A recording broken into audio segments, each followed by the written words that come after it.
Igihe kiragera umubiri ugatenguha umutima, ariko umutima ntujya utenguha ubugingo na rimwe. Hari ubwo umuntu abaho nk'utabayeho, abantu benshi bamuhunga, isi igukura mu mibare yayo, ariko ubugingo bugakomeza guhumeka. Ibi ni byo bikomeza kubaho buri munsi. Ushobora kuba utari uzi ibice bimwe na bimwe by'umubiri bisanzwe kuri benshi, ko abandi babifata nk'inzozi kubwo kubaho batabifite, ndetse yewe bakavuka batabifite kugeza bashaje. Uyu munsi tugiye kuganira inkuru idasanzwe y'umuntu wavutse adafite amaso, adafite amazuru, ariko akaba ahumeka, akaba anywa ndetse akarya. Ndabizi biragutunguye, ariko yitwa Amina. Ni izina risanzwe, ariko ubuzima bwe ntibusanzwe. Harya ntabwo ubasha kureba neza, reka ngufashe nta kibazo. ariko dusare rwose Nimwakire. Aha. Urumva ari iki? ndengana ari kashi Ni kashi kashi. alakarara Inkuru ye ni isomo rikomeye, ni igihamya gikomeye cy'ubugingo, ndetse umuntu ashobora guhagarara akavuga ko Imana yikorera ibyayo. Ni inkuru y'umugore wabaye mu buzima butoroshye. Uyu munsi bamwamukusanyiriza inkunga y'amafaranga kubwo kumureba ndetse no kwikanga no gutangazwa uburyo abayeho. Uyu yitwa Amina. Bisaba kumwumva witonze igihe avuga, kuko ubumuga bwe budatuma avuga neza amagambo yose nk'uko abantu bayavuga. Yavutse mu mwaka w'1944, bivuze ko afite imyaka 81 muri uyu mwaka wa 2025. Muri uyu mudugudu rero witaruye nibwo umunyamakuru w'ikinyamakuru Afrimax yatembereyeyo nyuma yo kumva iyi nkuru idasanzwe. Nyuma y'uko uyu munyamakuru ageze muri uyu mudugudu, yaje gusanga inkuru yabwiwe ari impamo, ndetse yahise yihutira gutunga uyu mukecuru mikrofone maze adusangiza ubuzima bwe bw'inzitane abantu benshi badashobora kwizera, kuko bugoye kubwumva ndetse no kubwumvisha umutima wa muntu. Alila. aya Nk'uko bigaragarira buri umwe, iki giturage atuyemo ni igiturage gikennye cyane, kuko biragoye no kubona amazi n'amashanyarazi ahangaha atuye.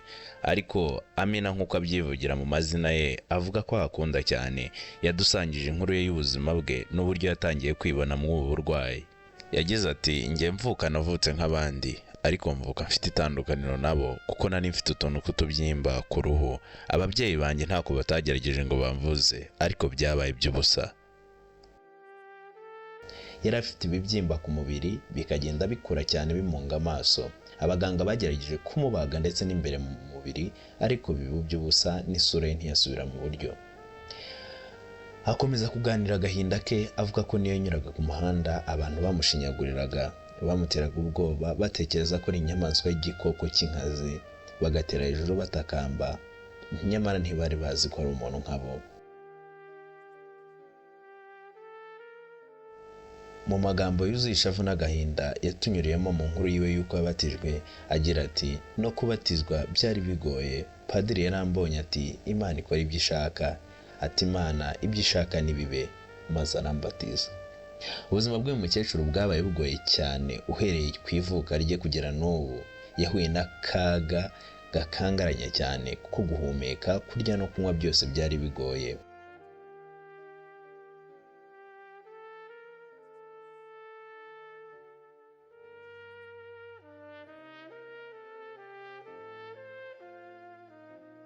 Ariko nubwo bimeze bityo, aracyabasha guhumeka nubwo nta zuru afite, kandi nkaba nabitangiye mvuga ko Imana ikora ibyayo, na n'ubu iracyakora ibyayo.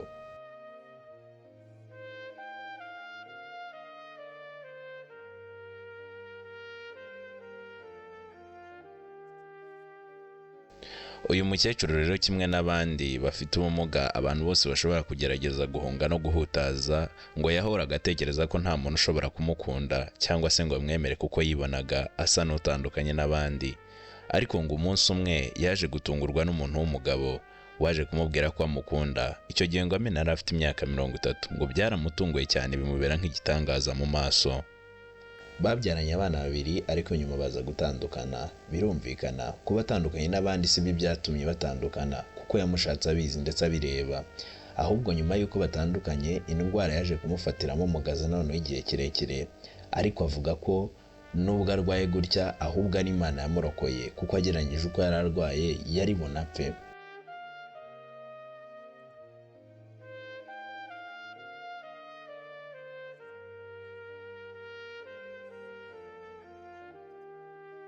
wavuga ko yageze ikuzimu ariko Imana ngo ikamuha amahirwe ya kabiri.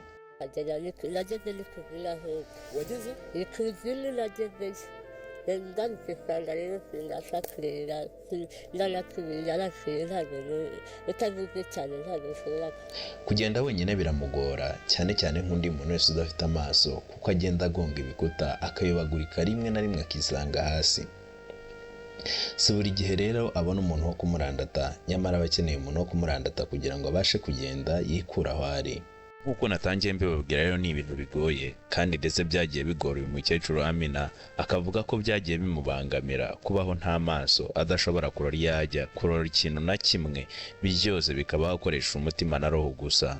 Bamwe mu basenga bakanizera ko Imana ishobora byose kandi ko rimwe na rimwe iyo dusenga ibasha kutwumva ikaba yasubiza n'amasengesho yacu. Nibyo yakoreye Amina. Ibyo Imana yari imaze kubyitegereza yamugeneye umwana w'umuhungu witwa Amani. Ntabwo Amani ari umwana we w'amaraso ariko amufata nk'umubyeyi. Amina yamureze amuha urukundo. Amani nawe yiyemeje kutazamuta kugeza apfuye.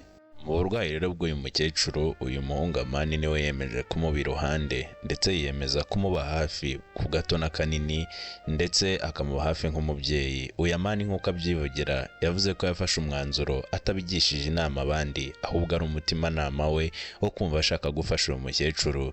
Yavuze ko uko abantu bagendaga bamutererana we yabibonaga nk'igikorwa cy'ubunyamaswa, maze ahitamo kuza kumwegera kugira ngo byibuze amuhe urukundo abandi babyeyi batanga nk'urwo yonse mu moko ya nyina, maze nawe aza kuruhundagaza k'uyu mukecuru. Amani yagize ati sinari kwicara ngo ndebere umukecuru abura amazi cyangwa se afata ibido agenda aguhirirana ajya kuvoma. Ibyo rwose sinari kubyemera. Uwo ni wo mutima nahawe ndetse kandi nzakomeza mbikora uko nshobojwe kugeza nanjye nipfiriye. Hanyuma rero umunyamakuru wa Afrimax akimara kumusura niwe wasangije inkuru ku mugaragaro, maze isi yose ihita imwumva, niko kugenda imuterateranyiriza udufaranga nk'imfashanyo. Abantu baturutse imihanda yose batekereje kumwohereza amafaranga, ibiryo ndetse n'amagambo amuhumuriza. Kuko rero atazi gukoresha telefone, Amani niwe wamusigariye ndetse akaba yikoresha.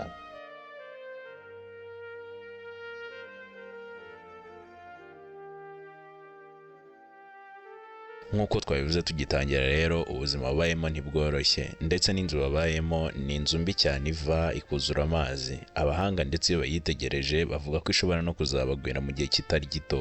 Ibyo rero nibyo byagiye bikora ku mbamutima n'amarangamutima y'abantu, bakagenda bamuterateranyiriza turiya dufaranga kugira ngo tuzabashe kubafasha ndetse no gushaka uburyo bibeshaho.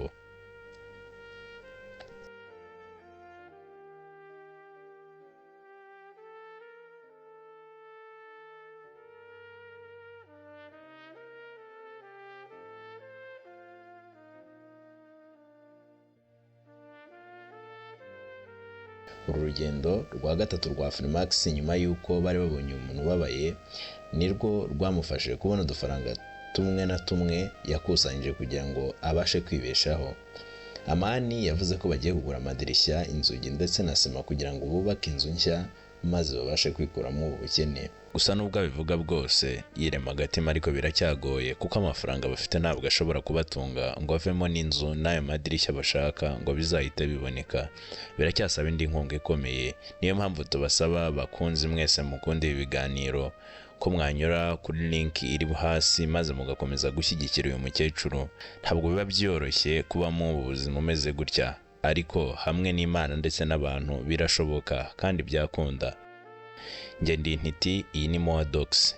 Mukomeze kudukurikira mukande subscribe kugira ngo ibiganiro nk'ibi ndetse n'amakuru nk'aya atangaje mujye mubasha kuyashyikira. Murakoze, Imana ibane namwe.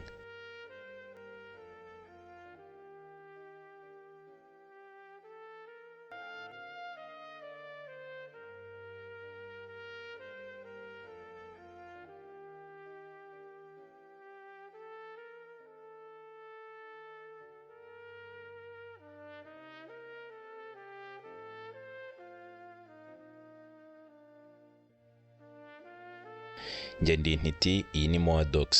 mukomeze kudukurikira mukande subscribe kugira ngo ibiganiro nk'ibi ndetse n'amakuru nk'aya atangaje mujye mubasha kuyashyikira. Murakoze, Imana ibane namwe.